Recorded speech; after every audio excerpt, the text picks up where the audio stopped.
ನಡೆದಿರುವಂತಹ ಯುದ್ಧ.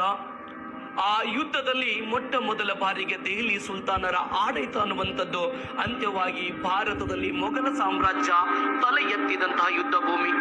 ಅಷ್ಟೇ ಅಲ್ಲದೆ ಈ ಯುದ್ಧದಲ್ಲಿ ಮೊಟ್ಟ ಮೊದಲ ಬಾರಿಗೆ ಬಾಬರ್ ಅನ್ನುವಂತಹ ವ್ಯಕ್ತಿ ಫಿರಂಗಿಗಳನ್ನ ಬಳಸಿ ದೆಹಲಿ ಸುಲ್ತಾನರ ಕೊನೆಯ ಆಡಳಿತಗಾರನಾಗಿರುವಂತಹ ಇಬ್ರಾಹಿಂ ಲೋಧಿಯ 20,000 ಸೈನಿಕರು ಮರಣವನ್ನ ಹೊಂದಿರುವಂತಹ ಯುದ್ಧವೇ ಪಾನಿಪತ್ ಕದನ.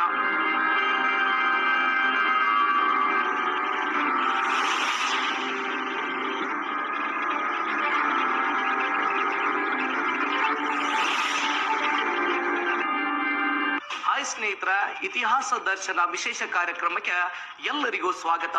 ಇವತ್ತು ಪಾನಿಪತ್ ಅನ್ನುವಂತಹ ಯುದ್ಧ ಭೂಮಿಯ ಬಗ್ಗೆ ನೀವೆಲ್ಲರೂ ಕೂಡ ಚರ್ಚೆಯನ್ನು ಮಾಡಬೇಕಾಗಿದೆ.